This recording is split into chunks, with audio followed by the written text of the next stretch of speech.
കാഞ്ചിയാർ പഞ്ചായത്ത് മേപ്പാറയിൽ അന്യസംസ്ഥാന തൊഴിലാളിക്ക് മലേറിയ സ്ഥിരീകരിച്ചതോടെ പ്രതിരോധ പ്രവർത്തനങ്ങൾ ഊർജിതമാക്കാൻ പഞ്ചായത്ത് അധികൃതർ തീരുമാനിച്ചു. ഇതിന്റെ ഭാഗമായി പഞ്ചായത്ത് ഭരണസമിതിയുടെ നേതൃത്വത്തിൽ തൊഴിൽ ഉടമകളെയും പോലീസ്, ആരോഗ്യവകുപ്പ് എന്നിവരെയും അടക്കം ഉൾപ്പെടുത്തി യോഗം ചേരും. പഞ്ചായത്തിലെ ജനങ്ങളുടെ ആരോഗ്യ സുരക്ഷയ്ക്കാണ് മുൻഗണന നൽകുന്നതെന്നും ഇതിനായി വേണ്ടുന്ന എല്ലാവിധ പ്രവർത്തനങ്ങളും പഞ്ചായത്തിന്റെ നേതൃത്വത്തിൽ നടത്തുമെന്നും പ്രസിഡന്റ് സെലിൻ തോമസ് പറഞ്ഞു.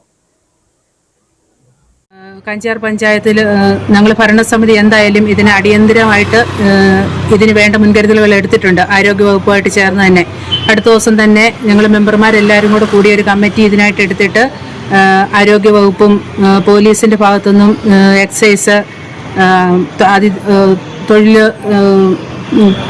തൊഴിൽ മേഖലയിലുള്ളവർ, സൂപ്പർവൈസർമാർ, ഇവരെ കൊണ്ടിരുന്ന് താമസിപ്പിച്ചിരിക്കുന്ന ആൾക്കാരുണ്ട്. അവരെ എല്ലാവരെയും കൂടെ വിളിച്ചു കൂട്ടി ഒരു കമ്മിറ്റി എടുത്തിട്ട് വേണം ഞങ്ങൾക്ക് ഇതിനെ കുറിച്ചുള്ള കൂടുതൽ ക്യാമ്പുകളും ഒക്കെ സംഘടിപ്പിക്കാനായിട്ട്. എന്തായാലും ഇതിന് വേണ്ട മുൻകരുതലുകൾ ഞങ്ങൾ അടിയന്തരമായിട്ട് തന്നെ എടുക്കുന്നതാണ്.